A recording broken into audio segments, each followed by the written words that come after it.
Praise the Lord, praise the Lord. నీరసంగా ఉన్నారు, మంచి భోజనాలు వస్తున్నాయి. ఎవరు నీరసంగా ఉండద్దు. మంచి వాక్యం దేవుడు మరి హుషారుగా ఉండాలి. దేవుని బిడ్డలారా, నవంబర్ నెల నుంచి గృహప్రవేశాలు. ఈ బిడ్డలందరికీ దేవుడు అబ్బా అడిగిందల్లా ఇస్తా ఉన్నాడు. అవునా కదా? ఇచ్చారా లేదా? అడిగి ఊహించిన దానికంటే అత్యధికంగా ఇచ్చే దేవుడు ఆయన. అవునా కదా? మీరు ఊహకు అందని రీతిలో ప్రభు మీకు ఇచ్చాడు. ఉన్నతమైనటువంటి శిఖరాల మీద దేవుడు మిమ్మల్ని నిలబెట్టాడు. చెప్పాలంటే దోర్కమ్మ ఈ గృహము మరి ఇజ్రాయేల్ గారిది ఒక చిన్న గదేనండి వాళ్ళని కింద. అసలు ఇంత ఈ రూపానికి వచ్చి ఇంత మన ప్రభు మన ఇంత ఉన్నత స్థితిలో పైన నిలబెడతాడని అసలు ఈ ఊహకందనేది చెప్పాలండి. ఎందుకంటే ఈ పైన వేయడం కష్టము, ఇది కొంచెం ఇబ్బందికర పరిస్థితులని దీని జోలికి రాలేదు. కానీ దేవుడు మాత్రము నిన్ను కూడా నేను ఏం చేయను, తక్కువ చేయను, ఎవరితో తక్కువ చేయను. ఇజ్రాయేల్ గారు నిజంగా మందిరంలో నాకు ఏ పని ఉన్నా నేను మొట్టమొదట ఫోన్ కాల్ చేశాను ఇజ్రాయేల్ గారికి. బ్రదర్ ఈ పని ఉంది, మీరు రావాలా అంటే ఉన్న పళ్ళకి అప్పుడే డ్యూటీ దిగి నైట్ వర్క్ చేసి వచ్చి పడుకున్నా. ద్వారకమ్మ లేపి పాస్టర్ గారు ఫోన్ చేశారు, వెళ్ళాలి. ఆమె పంపించడము, ఏ పనున్నా నాకు ఆయన జత వేసుకొని నేను మందిరంలో ఏ పనులైనా సరే చేయడానికి సహకారంగా ఉంటారు ఆయన. చాలా దేవుడి పని విషయంలో చాలా శ్రద్ధ, ఆసక్తి ఆయన. కనుక నేను అనుకునేదాన్ని దేవుడు ఏది తక్కువ చేయకూడదు ఈ బిడ్డకి. ఇది కట్టేటప్పుడు చాలా ప్రమాదం అండి. ఈ పైన స్లాబ్ మీద నుంచి కింద పడిపోయారు. ఎంత ప్రమాద పరిస్థితి అంటే మరి నిజంగా ఆయన ఎట్లా తట్టుకున్నారో తెలియదు. కానీ దేవుడు తన దూతలకు ఆజ్ఞాపించి చేతుల మీద ఎత్తి మోసినట్టుగా మరి దేవుడు ఆయన ప్రాణంను కాపాడు. ఏదైనా జరిగి ఉంటే ఈ రోజు మనం ఈ రోజు ఇక్కడ సమకూర్చబడే వాళ్ళు కాదు. అనేక మంది మధ్యన దేవుని ఎరిగారు, మరి దేవుని సన్నిధికి వెళ్ళి వస్తూ ఉంటారు. కానీ ఎందుకు ఇలా జరిగిందని ఒక ప్రశ్న జీవితకాలము వారు మనం వేస్తూనే ఉంది. కానీ ప్రభు వారికి ఎవ్వరికి ఎట్లాంటి అవకాశం ఇవ్వలే, సిగ్గుపరచలా, గాయపరచలా. ప్రభు ఆయన బిడ్డని ఎత్తి పట్టుకున్నాడు. నిజంగా దేవునికి ఎన్ని స్తుతులు చెల్లించినా తక్కువే.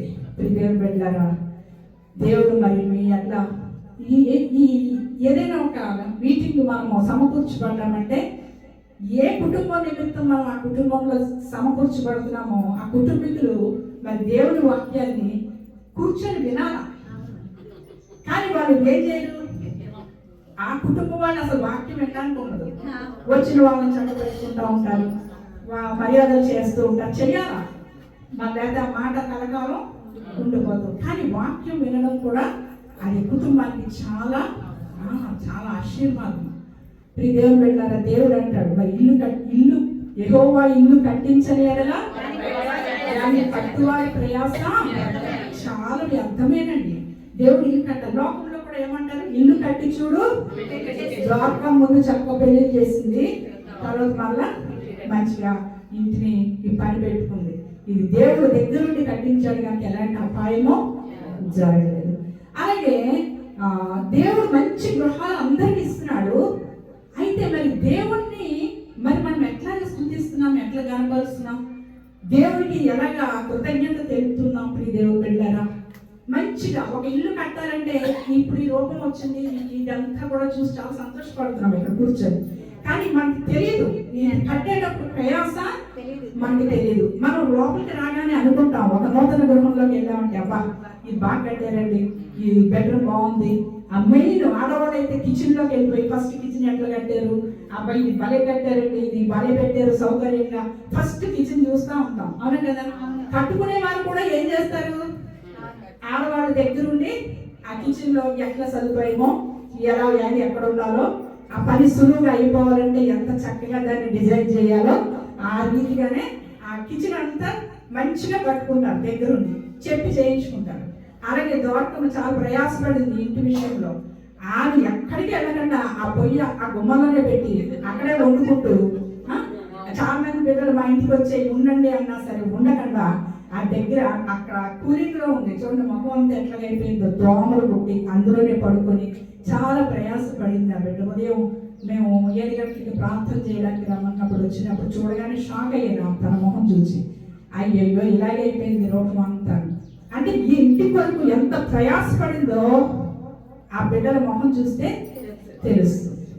అయితే దేవుని బిడ్డలారా, దేవుడు అంటాడు, ఈ లోకంలో కట్టిన ఈ గృహాలకి మనం ఎంత ప్రయాసపడుతున్నాం కదా, కష్టపడుతున్నాం కదా, ఇవి మనకి శాశ్వతమా అంటే శాశ్వతము. ఎంత సదుపాయంగా కట్టుకున్నా, నువ్వు ఎంత కాస్ట్లీగా మెటీరియల్ ఎక్కడెక్కడి నుంచో తెచ్చి కట్టుకున్నా, ఇది మనకి శాశ్వతము. అది మనము ఎరుగుతున్నామా? కొంతమంది దేవుడు అస్సలు గృహాలు లేని వారి ప్రార్థన చేసినప్పుడు దేవుడు ఇల్లు ఇస్తే చక్కటి సదుపాయాలతో కట్టుకుంటారు. ఆ ఇల్లు అంతా చూసి మురిసిపోతూ ఉంటారు. దేవుడి సన్నిధిలో కనబడవలసిన సమయాలలో వాళ్ళు కనిపించినప్పుడు చాలా బాధ కలుగుతుంది మాకు. అరే ఎంత ప్రార్థన చేస్తే ప్రభు చక్కటి సదుపాయాలతో కూడినటువంటివి మీరు అనుగ్రహించినా మరి దేవుడి సన్నిధిలో కనపడకపోతే చాలా దుఃఖకరము, బాధాకరమేనండి. దావీదు 27వ అధ్యాయంలో అంటాడు, ఏమంటాడు చదవండి, కీర్తనలు 27. గమ్మున తీసి చదవడానికి ప్రయత్నించలేము. మీరు అట్లా చేయలేకపోతే కష్టం, టైం వృధా అయిపోతుంది. అది మీరు ప్రతి శుక్రవారము వింటున్నా, ప్రతి మీటింగ్స్ వింటున్నా, బైబిల్ త్వరగా తీయడం చేత కావట్లేదు. 27వ అధ్యాయము 4-5 వచనాలు. నేను యెహోవా యొద్ద ఒక వరం అడిగాను, దాని కొరకు నేను వెతుకుతూ ఉన్నాను. యెహోవా ప్రసన్నతను చూచుటకు, ఆయన ఆలయంలో ధ్యానించుటకును, నా జీవితకాలం అంతయు నేను యెహోవా మందిరంలో నివసింపగోరుచున్నాను. ఆగండి చాలు. దావీదు చాలా పేదవాడు కదా, రాజు తెలుసా, చూసావా? దావీదు ఈ దేవుడికి చాలా నా హృదయానుసారం, నా ఇష్టానుసారం దేవుడు ఎంత ప్రేమించిన వాడు. దావీదు ఏం లోటు లేదు. గొర్రెలు కాసుకునే వాడిని తీసుకెళ్లి దావీదుని దేవుడికి ఇష్టడు కనుక ఎక్కడ కూర్చోబెట్టాడు? సింహాసనం, రాజసింహాసనం మీద కూర్చోబెట్టాడు. అట్లాంటి దేవునికి ఇష్టమైనటువంటి సమస్తమును కలిగి ఉన్నటువంటి దావీదు దేవుణ్ణి ఒక వరం అడిగాడు.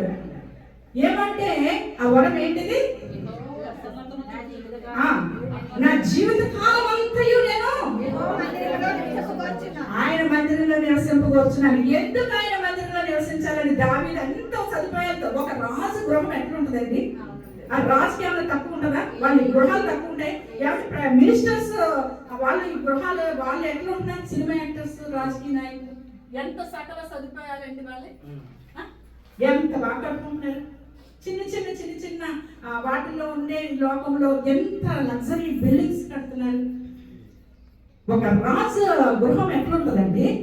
తన కింద ఎన్ని వందల మంది పనివారు ఉంటారు, తనకి ఎంతమంది భార్యలు ఉన్నారు, ఉపపత్నులు ఉన్నారు, ఎంత సంతానం ఇచ్చాడు దేవుడు. దాన్ని బట్టి మీరు తన యొక్క భవనం ఎట్లుంటుందో ఆలోచన చేయండి. కానీ దేవుడి దగ్గర ప్రార్థన చేస్తూ ఉన్నాడు, ఏమని? నా జీవిత కాలం అంతా నేను ఎక్కడ ఉండాలా? ఆయన మందిరం దగ్గర ఉండాలా? ఎందుకు ఆయన మందిరం దగ్గర ఉండాలని దావీదు అంత ఆశపడుతున్నాడు? చదవండి కింద. ఆపత్కాలమందు ఆపదొస్తే నువ్వు ఎంత సదుపాయంగా నువ్వు ఇల్లు కట్టుకున్నా, ఎంత భోగంతో నువ్వు గృహాలు నిర్మించుకున్నా, నీ ఇల్లు నీకు నీ ఆపద నుండి కాపాడలేదు. దానికి ఉదాహరణ కరోనా. ఆ టైంలో ఎంత మంది కోట్ల విలువైనటువంటి బిల్డింగ్స్ ఉన్నా వాళ్ళు బిల్డింగ్స్ వదిలిపెట్టి గోదావరిలో దూకేశారండి. అవునా కదా? మాకెందుకు ఇంకా మా ధనము కానీ మా యొక్క సదుపాయాలతో కూడినటువంటి ఏమి మమ్మలను, మా బంగారాలు, మా పొలాలు ఏమి మమ్మల్ని ఏం చేయాలి? కాపాడలేకపోయింది. దేవుని బిడ్డ దావీదు ఎరిగాడు, ఎన్నున్నా ఇది కాదు నాకు, నాకెక్కడ? దేవుని మందిరము. ఎందుకు దేవుని మందిరము? దాచును, తన గుడారము మాటను నన్ను. అద్దండి, ఇందాక బ్రదర్ చెప్పారుగా, దేవుని దగ్గర విచారణ చేసే లక్షణం ఉందండి దావీదుకి. దేవుని యొక్క అనుమతి లేని ఏది సొంతంగా చేసేవాడు కాదు దావీదు, తెలుసా? అందుకనే యుద్ధానికి ఎక్కడికి వెళ్ళినా దావీదు ఓడిపోయేవాడా, గెలిచి వచ్చేవాడా? విజయంతో వచ్చేవాడు. ఈ దేవుని బిడ్డ కనుక ఈ లోకంలో దేవుడిని ఉండడానికి ఈ లోకంలో ఎట్లాంటి గృహం నీకు ఇచ్చిన, ఇంతకుముందు సదుపాయాలు లేవు, ఇప్పుడు ప్రభు నీకు సదుపాయాలతో కూడా ఇచ్చాడు. చక్కగా నువ్వు తొందరగా పని ముగించుకోవచ్చు, త్వరగా చక్కని సుఖమైనటువంటి నిద్రలోకి వెళ్ళొచ్చు, రెస్ట్ తీసుకోవచ్చు, మిగిలిన సమయము ప్రార్థన చేసుకోవచ్చు. దేవుని సన్నిధిలో కనబడాల్సిన సమయంలో నువ్వు ఏం చేయాలా? దేవుని మందిరానికి ఎలా? అందుకనే మరి 10వ అధ్యాయము తీయకన్నా మీరు ఎవరు తీయొద్దు, దయచేసి వినండి చాలు. బైబిల్ తీస్తే మీరు గంటలు గంటలు చేస్తున్నారు. లూకా సువార్త 10వ అధ్యాయం 38లో అక్కడ ఒక ఆమె ఉంది. ఎవరామె? దేవుడు అంటాడు, ఈమె ఉత్తమమైన దాన్ని ఏమనుకుందట ఆమె?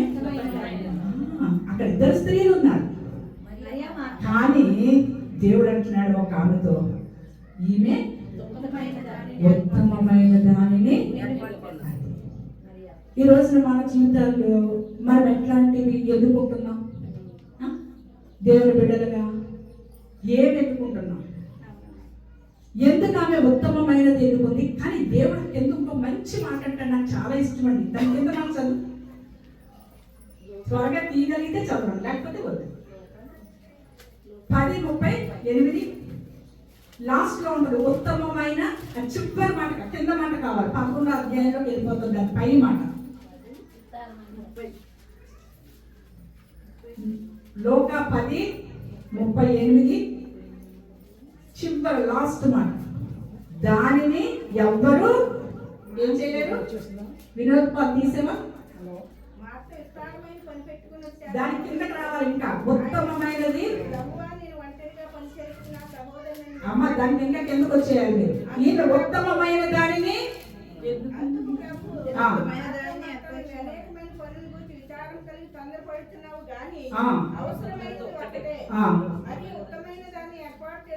మరి ఉత్తమమైన దానిని ఏర్పాటు చేసుకుని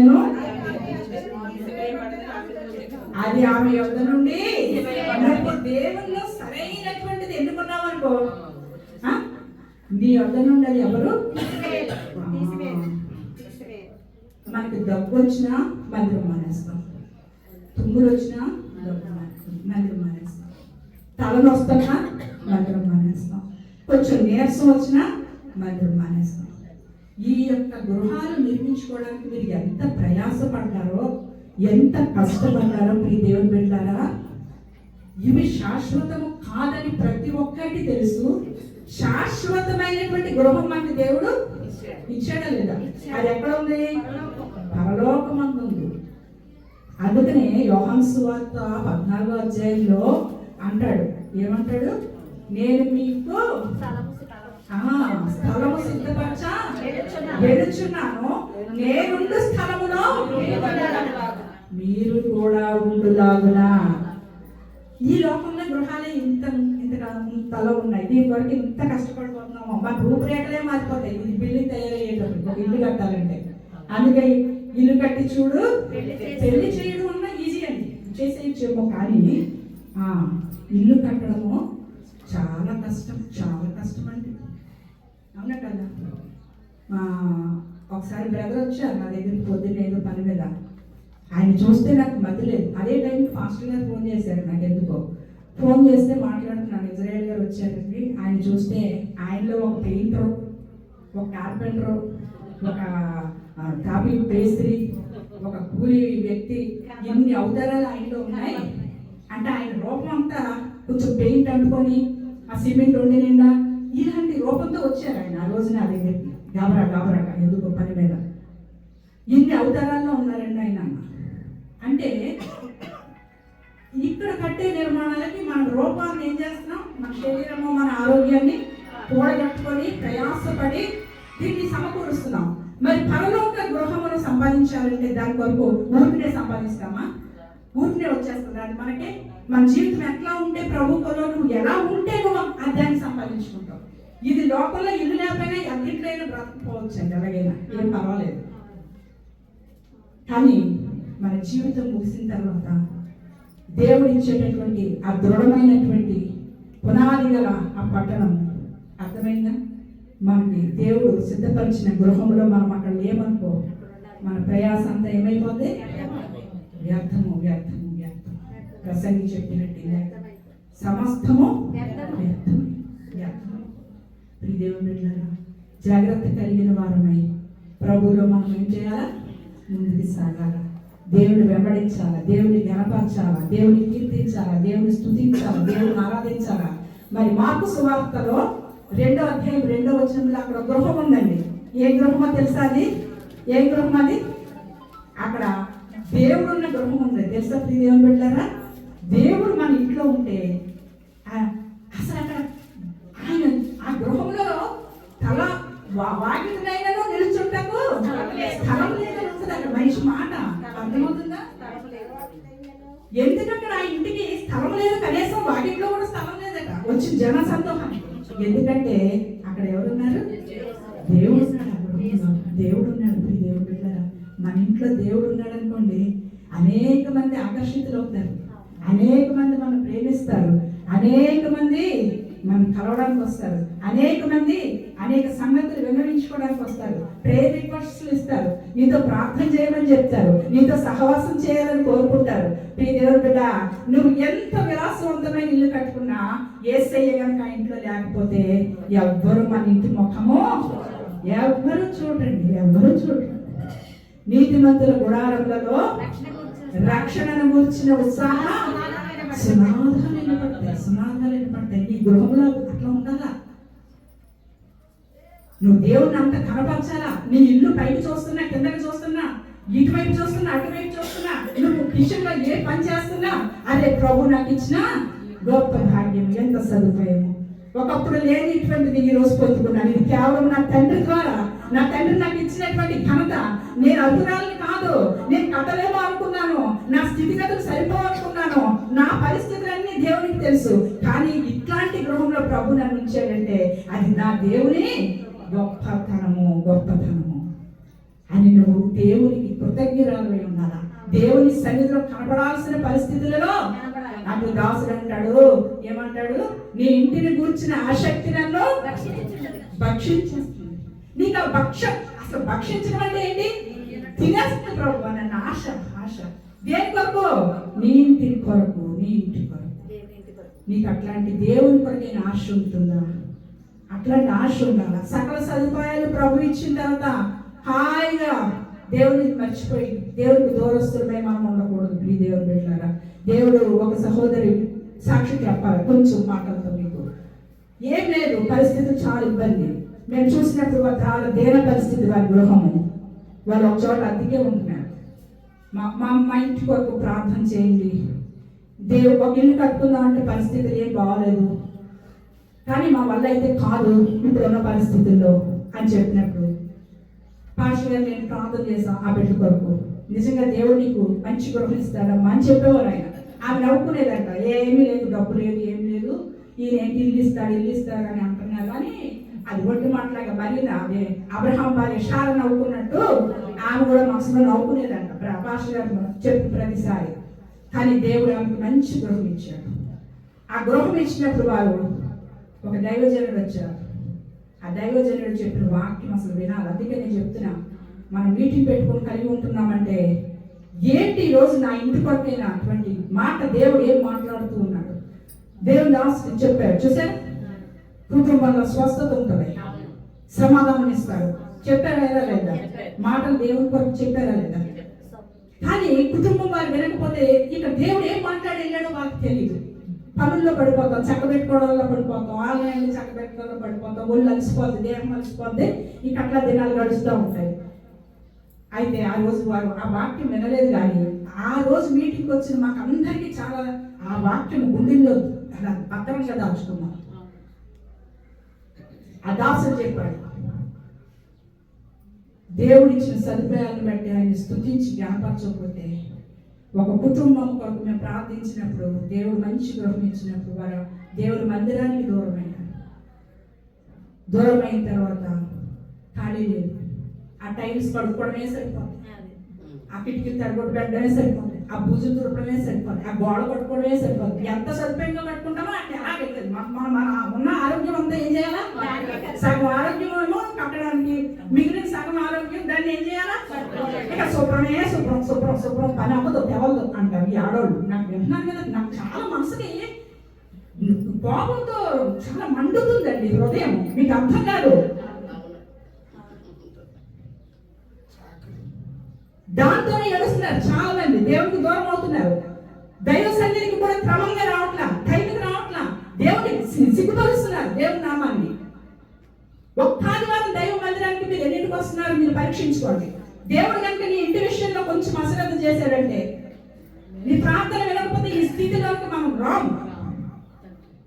యెహోషువ అంటున్నాడు, మంచి తీర్మానం చేసుకున్నాడు, మీరు ఎక్కడంటే బాగుండే, కానీ నేను నా ఇంటి వారు ఆయనే సేవిస్తాం, ఆయనతోనే ఉంటాం, మా బ్రతుకు ఆయనతోనే అంతే. అట్లాంటి మంచి తీర్మానం నువ్వు కలిగి ఉంటే ప్రభు నీతో ఉంటాడు. దావీదులాగా దేవుని సన్నిధిలో జీవితకాలము ఏ ఆపద వచ్చినా ఆయన గుడారంలో నిన్నేం చేస్తాడైనా దాస్తాడు. ఎలాంటి వ్యాధులు వచ్చినా, కరోనా మించిన వచ్చినా నువ్వు భయపడక్కర్లా. నీ దేవుని కృప నీకు తోడు. అది నీతోనే కాదు, నువ్వు పెంచుకున్న ఉత్తమమైన మార్గము నీతో పోదు, నీ బిడ్డల బిడ్డల బిడ్డల తరములు నిలుస్తుంది. ప్రియదేవుని బిడ్డ, అయిపోయింది అనుకుంటున్నావేమో నువ్వు, నీతో పాటు ఎక్కడికి వెళ్తుంది? అది బిడ్డ బిడ్డ తరాలు వెళ్తుందండి. ఆ కాపుదల, ఆ యొక్క ఆశీర్వాదం, ఆ దీవెన. కష్టంలో దేవుడు తోడుంటాడు, శ్రమలో తోడుంటాడు, దేవస్థితిలో తోడుంటాడు, వ్యాధిలో తోడుంటాడు. నిన్ను విడిచిపెట్టాడు, నిన్ను ఎడబాయడు. దేవుడి మాటలు దీవించింది కాక, మీ కుటుంబాన్ని బాగా ఆశీర్వదించింది.